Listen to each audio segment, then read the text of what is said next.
You? Sure. Bye. Okay.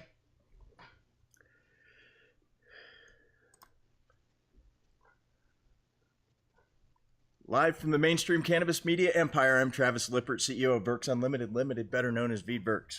I'm Michael Miller, International Marketing Director for PanaceaLife.com, CBD manufacturer here in Golden, Colorado. I don't hear us. You don't hear us? No, I don't. Yeah, I think it's jiggle that around. You should Hello? be all right. Yeah, there we go. All right. Yeah. Well, today we have with us Senator Diane Savino from New York, 23rd District.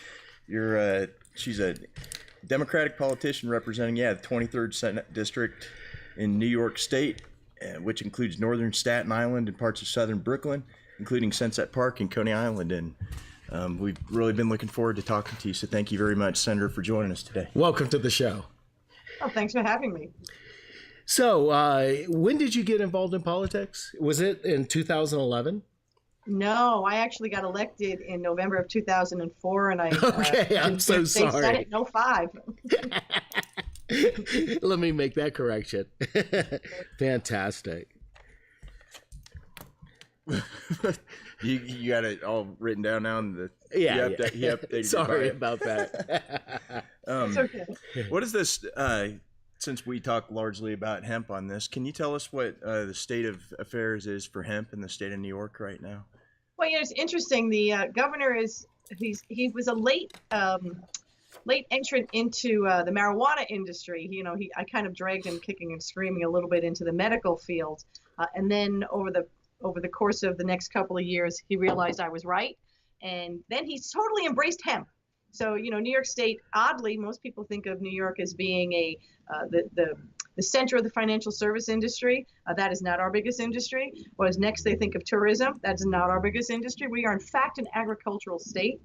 And in fact, that's our biggest industry. And so we have a lot of farmers who are really interested in growing hemp for industrial purposes. And now they're really interested in licensing, developing a license for CBD production. Fantastic. What other crops do they grow in New York? Yeah, just curious. Apples. Grapes. Yeah, of course, apples around Sweet Skinny corn. Atlas Lakes. Yes. The Finger Lakes. Corn, where we produce wine. We produce a whole lot of stuff. We have black dirt farming country, onions, you name it. And of course, we're a big dairy farming state as well. Right. A lot of people probably don't realize on a national level, you're one of the leading advocates for the cannabis movement since, oh my goodness, 2014? How long has it been since we met in New York at the first Cannabis Expo? Do you remember that? 6 years ago? Yes, it had to be, I think, 2013, which was the year before we passed the Compassionate Care Act, which was New York's medical cannabis program. Right. And how is that going now? Are you happy with how it's rolled out, the rules and regulations, or what are the pitfalls so far, or issues that you have to overcome? Well, I'm happier with where it is right now. If you recall, when we first passed the bill, the governor was not a big fan of the concept, and he forced us to narrow the program to something that I think was a little bit too restrictive. And over the next 4 years, we've seen how it's difficult to operate and just normally. It became even more problematic for some of the registered organizations, that's what we call them here, to try and serve the patients. We have 19.5 million people in the state of New York, and it became really hard. We're in a much better place, though. We've added conditions. We've removed some restrictions. We've added some new license holders. Nice. But we need to do a lot more. Right. One of the things that I think New York is going to have to figure out, really along with all of North America, is transporting hemp across state lines. Yeah. Panacea, a company that I also represent, had an issue with seizure of a semi in Oklahoma. After even having Kentucky certifying it twice as industrial hemp and met all the criteria and had permission to go through Oklahoma, but I guess someone ran a red light, they pulled it over, the dog said it was pot. The roadside microscope test said it was marijuana. And, so there's, that's something I think you guys really need to take a look at as well. Well, I think as a state policymaker, one of the most frustrating things for us is, they say states are the incubator of ideas. We are now up to 30 states plus the District of Columbia that have legal medical programs that are up and running and in place, and a couple more that are on, that are online to come forward. We have 10 adult use states and counting. New York is on the verge of adopting adult use. New Jersey's on the verge of adopting legislation to move forward with adult use. You would think that the Congress would say, maybe we should do something about that.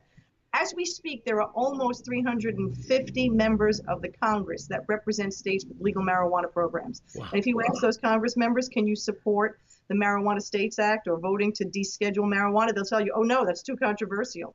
It is the most unbelievable example of what I call cognitive dissonance that I've ever Speaking of cognitive dissonance, what is going on with, we keep seeing news articles about how in New York City, restaurants and bars that are adding CBD to their food are being shut down, reprimanded in some way. And adding hemp to food or CBD to food is I think it's a big next step that we have to get figured out. Right. Do you know what's going on with the regulators in the city of New York that are? Well, again, this is another example. Like if the federal government would simply just deschedule marijuana, we could move forward on addressing some of these concerns. So you have, we've had restaurants and bars in New York City, particularly New York City, but it's in other parts of the state too, that are purchasing CBD products and they're using them to infuse drinks, to infuse alcoholic beverages, to put them in food.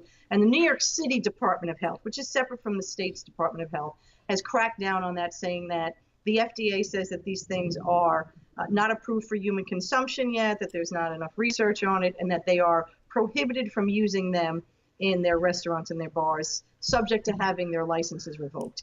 On the state level, we're in the process of trying to negotiate a budget. And in that budget is a law that would expand hemp licensing to include CBD production, so we could have some certainty on the products that are created and produced and sold in the state of New York, so maybe we get a handle on that. But again, not knowing where some of this stuff is coming from has given, people with the Department of Health some concern.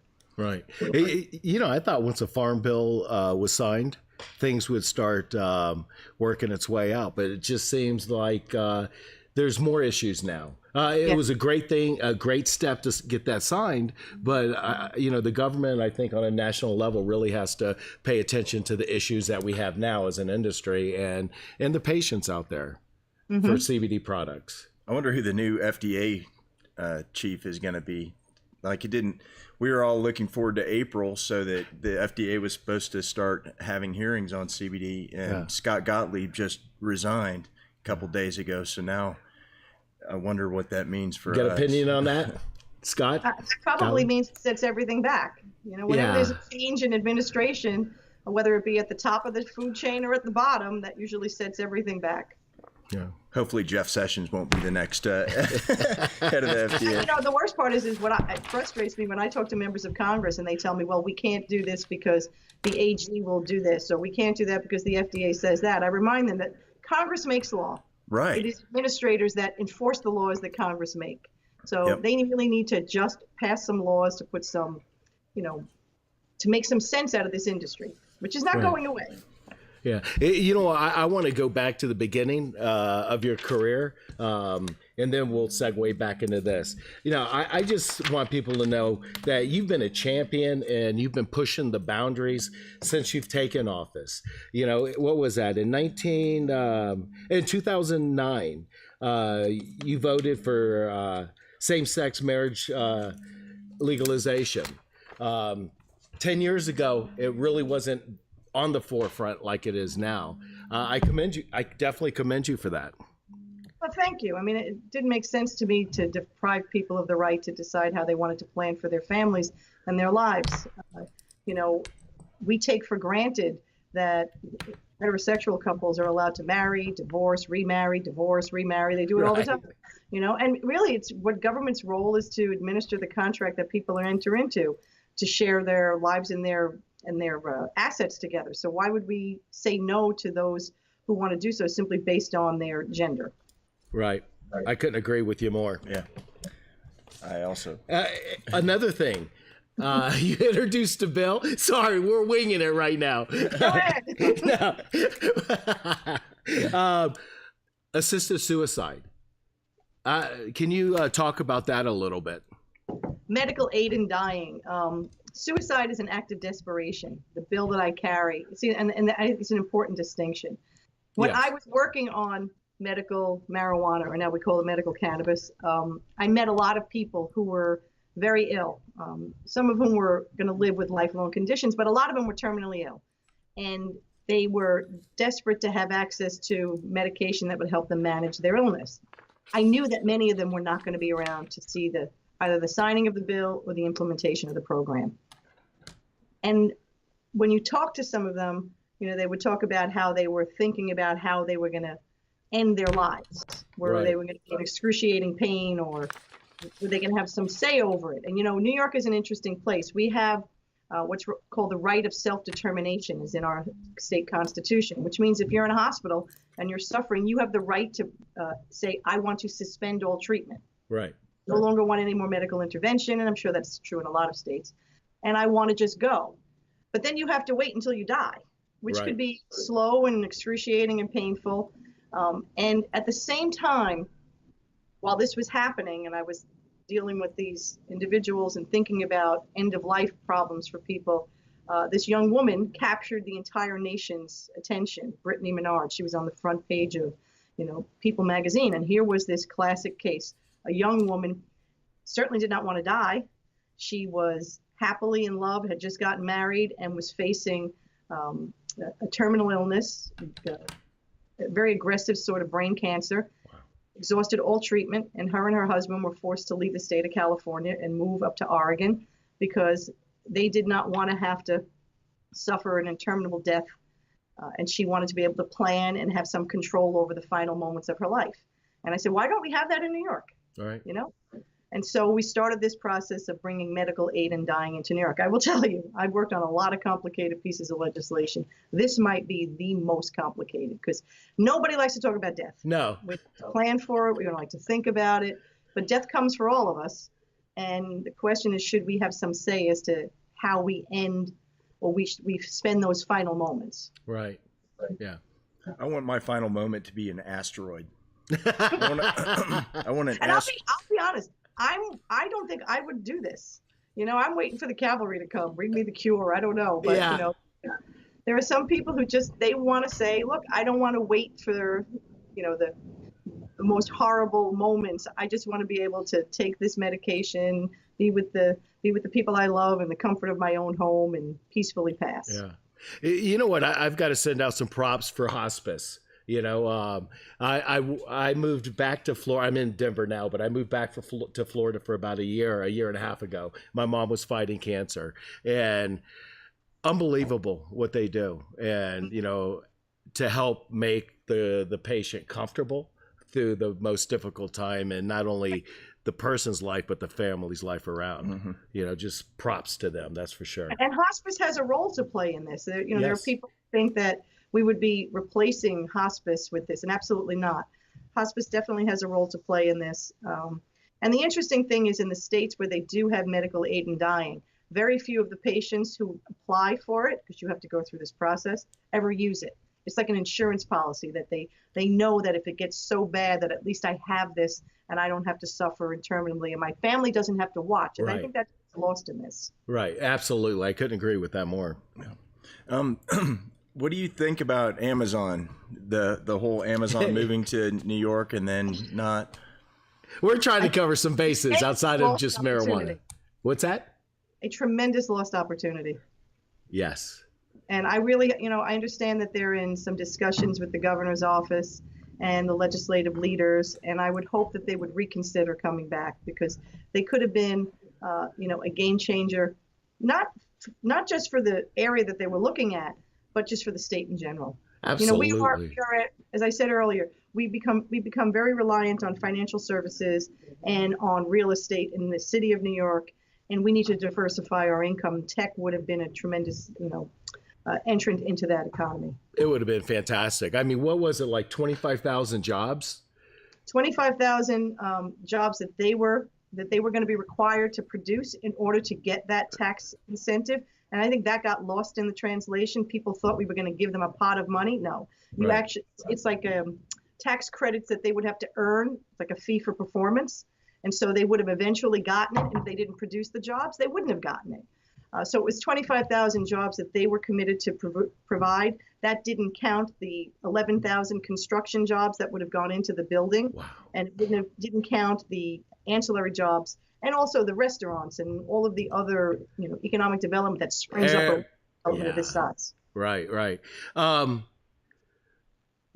What do you think was a determining factor for them to change their mind? Or maybe you don't want to touch on that. I don't know. I think what happens is, we've become, a media obsessed society where if someone attacks you on Twitter and then everybody becomes afraid of it. So we had a couple of individuals who voiced their opinion and they had a very large Twitter following, and that became then, you had to follow what they did. And I think it was ridiculous. When people get elected, and I think it's important that they understand that they have to represent all of the opinions of the people in their constituency, not just a narrow view. And some of the elected officials that were engaged in that moment have not quite had that awakening yet. And on top of it, the job, this wasn't, a position paying, $8 an hour. No, these were $150,000. That's what I told you. Yeah. Isn't that incredible? I was asking Michael before the show, can you live in New York City on $150,000 a year? Yes. Or do you end up with like a 200 square foot? You can still live. And remember, this was not Manhattan. This was in Queens. Right. Okay. I grew up in Queens. I live in Staten Island now, but that's not far from the neighborhood that I grew up in. You could do very well on $150,000 a year. Right. I mean, just the tax base grows tremendously off 25,000 individuals that have great jobs, that pay well, insured, the whole 9 yards. And like you keep on saying, it gives New York another field of expertise to generate income for the state, and that's technology. Right. Yeah. We need to diversify our income.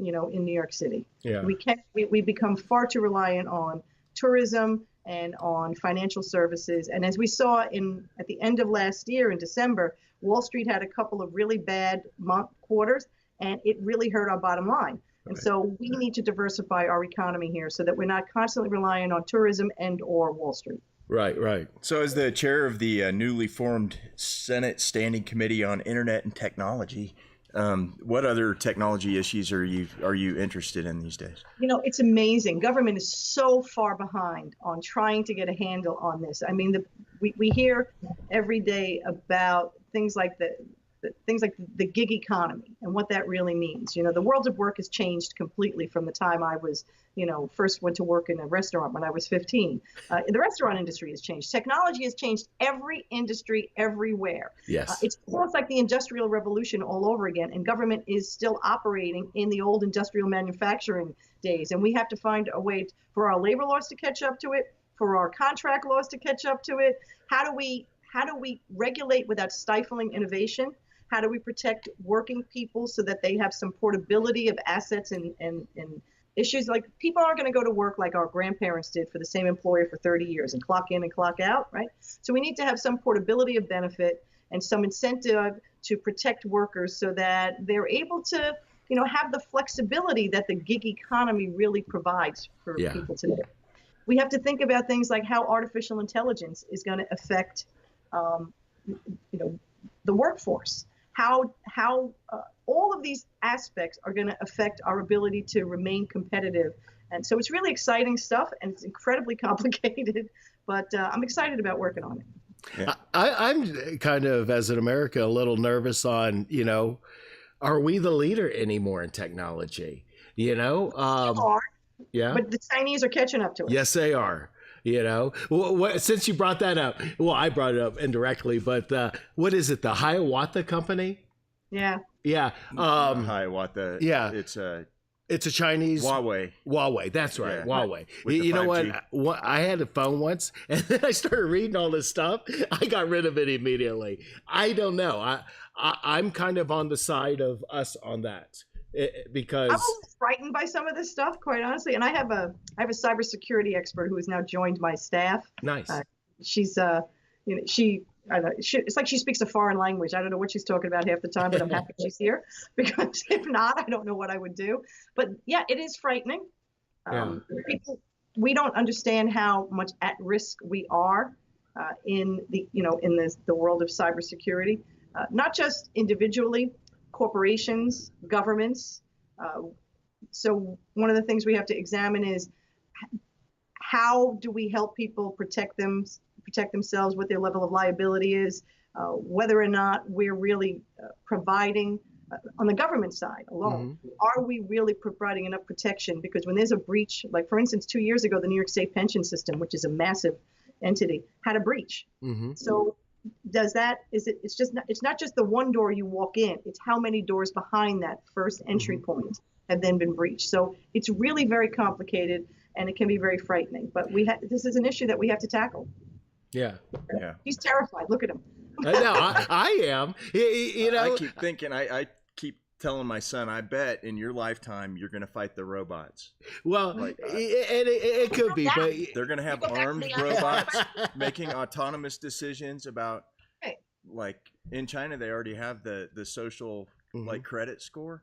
And I think that they're doing that as a way to take that next step toward having a car that has to make a decision about whether you hit this crowd of kids or you hit these two people in suits. Because when a car is faced with a decision, you have to choose one. And I think it's going to look at your social credit score pretty soon. You know what's scary? Go ahead, Senator. We already have robots in the workplace. So we go back to Amazon. We have an Amazon distribution center here in Staten Island. Half the workforce are robots. Yeah. And then we have things like chat bots. That's another thing. Sometimes you'll call a bank and you're talking, you think it's a person, it's a chat bot. Are you kidding me? No, that's scary. I just was talking to a chat bot last night. Were you real? I finally called them out. Oh my goodness gracious. Yes. And there's it's not beyond the realm of possibility that at some point in the future when you call 911 that you will not be speaking to a human being, you will be speaking to a chat bot. Wow. And then the chatbot can consult some algorithm and decide, we'll let the cops show up a little bit late on this one. Yeah. For the last decade, I started. Go ahead. We'll have legal marijuana everywhere, and we won't be so upset about it. I like that. I do too. It is true. But what's your thought? And well, let me just be blunt. Do you think Trump is going to legalize marijuana within his term? I don't think he's going to do anything actively, but he has said more than once if Congress acted, he would support it. He said that on medical. So I think it's up to the Congress to call his bluff. Right. They pass it and they put it on his desk. He said more than once that he would sign a bill. So let's see if if I were them, I would just do it. But I'm not in Congress. Do you have any plans? Do you have any designs? Excuse me? Do you have any designs on maybe taking that next step up and going for a U.S. representative or senator type of? I have been asked that many times. I will be honest. I want to be in a place where I can be effective. I don't believe that anybody can be effective in the Congress right now. It's too partisan. It's too it's too bitterly partisan and political for anybody to get anything accomplished. Do you think someday? But that's not where I want to be. Do you think our two-party system is just collapsed? Yes. How can a country, a superpower, any country, but when you have half of the people that no matter what, if the Republicans vote one way, everyone votes that way who's a Republican, and vice versa for Democrats, how can anything really get accomplished? You can't. The days of bipartisanship where people were able to negotiate across party lines and come to a compromise are over, and that's because, as I said earlier, people are afraid of Twitter. Social media has been the most damaging thing that has ever happened to politics, because people are afraid of being attacked by those they've never met. It's amazing, right? But it's just destroyed politics. It really has. It's very difficult to run for Congress, and if you're in a competitive seat, you have to raise $2 million every 2 years to maintain that, which means you become incredibly reliant on the two major parties to raise money for you. And that means that you do what you're told. You take your marching orders from them, even if you want to be independent. If you're in what they call a marginal seat, you really cannot be. And that's not a place I want to spend my time. And unfortunately, for a lot of people who find themselves in that position, they can't be the member of Congress that they want to be if they want to stay in Congress. Right. And we're rapidly approaching the point in time where you're either going to have to be very wealthy to run for Congress, and that's how you have to rely on money, or we're just going to have this constant gridlock. Right. Which is not good for the American people. It's not. It's so frustrating. And our country, you know what? I haven't seen our country this split since when I was in grade school back in the late 60s and 70s. We had issues then. But there's just this, I mean, sometimes, and this is, I'm just being honest, like on my Facebook feed, it's like, okay, that's too many comments on that. That's too many comments on that. And I've been deleting people I even know just because I'm tired of the pollution, you know? And, you know, yeah, you know, you want to have some fun? Go online and say you support Donald Trump. No, you will be assassinated. I didn't vote for him, but I'm just saying on social media, you'll be assassinated. I don't understand how people can be outraged 24 hours a day, 7 days a week. It's like, I don't have the capacity to be angry all the time. I know. Thanks, cannabis. Coming back to that. Cannabis. Well, you've been a champion for New York State. You know, you've done a lot of things great for not only that state, but really for our movement, and we really appreciate that. If you had a crystal ball, when would you say medical will be federally legal throughout our country? You know, I can't even predict. Okay. You would think that they could do that at least, but my concern with the Congress is because they won't do one without the other, and because they can't do both, they won't do anything. You know, it's like they don't know how to negotiate things through anymore. If they could just, you know, get out of our way and pass the Marijuana States Act, that would be a game changer. Right. Don't legalize it on the federal level. Just take the foot off the neck of the states and allow us to do things like interstate, you know, commerce.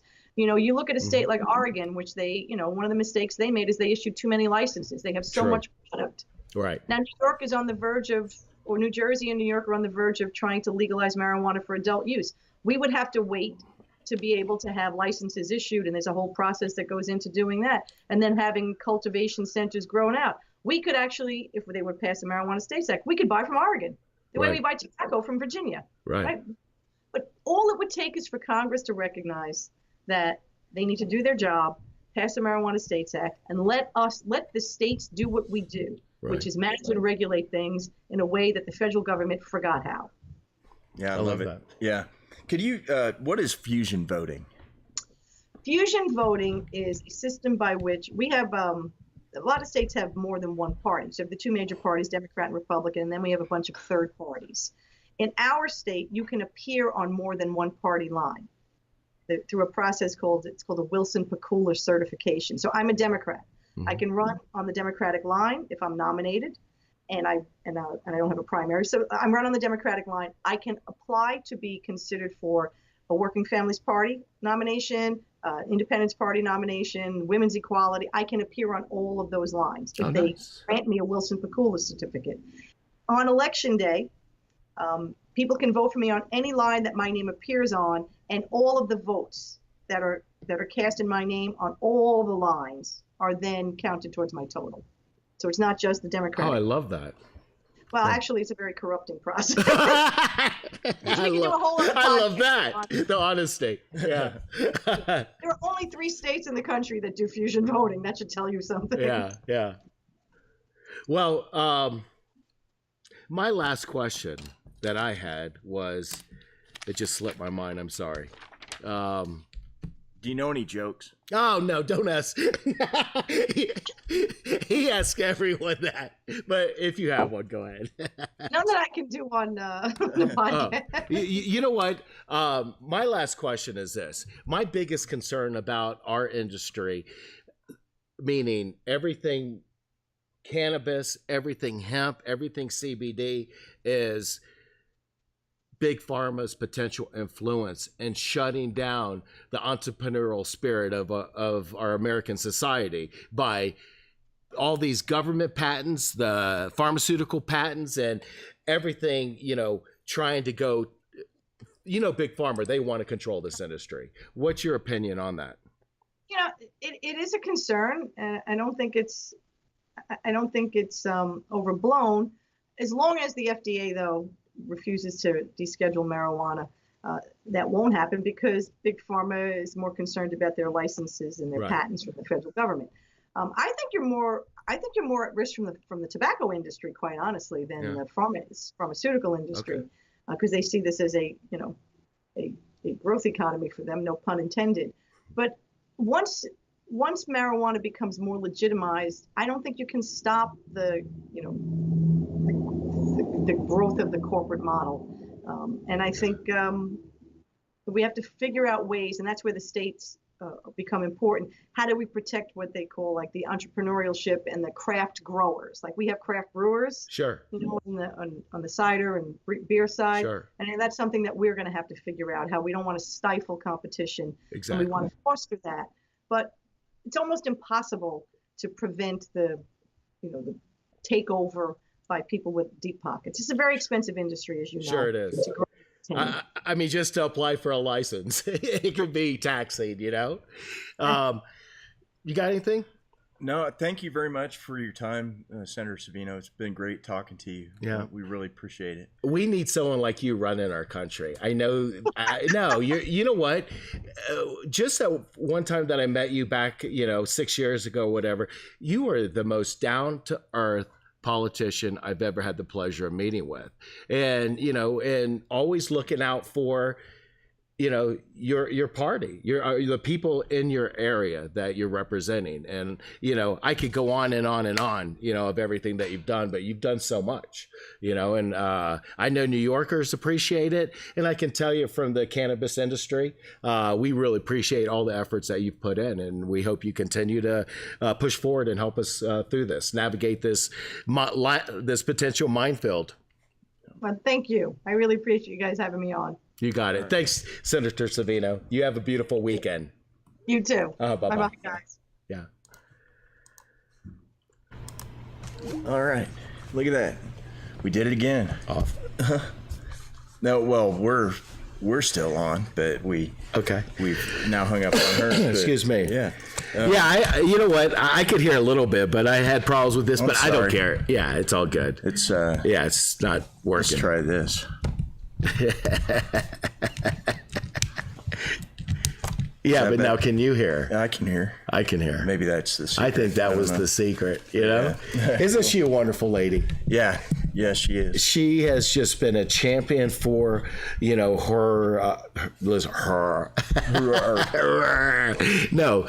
the people that she's representing. She's always welfare, minimum wage, and the list goes on and on and on of everything that she's done. And that's why I guess she's been in office since 2004? Let me check your updated sheet. Yeah, 2004. Yeah. No, you're having an issue now. Yeah, I need to get a new one of these. Yeah, that's what the deal is. It's all good. But anyways. But thanks for joining, everybody. Yep. We'll see you. Are we doing something on Tuesday? Of course. We'll see you Tuesday, 10:30, same time, same channel. What? Yeah. Sounds good. See you guys. All right, cool. Thanks. Bye-bye. Have a great weekend.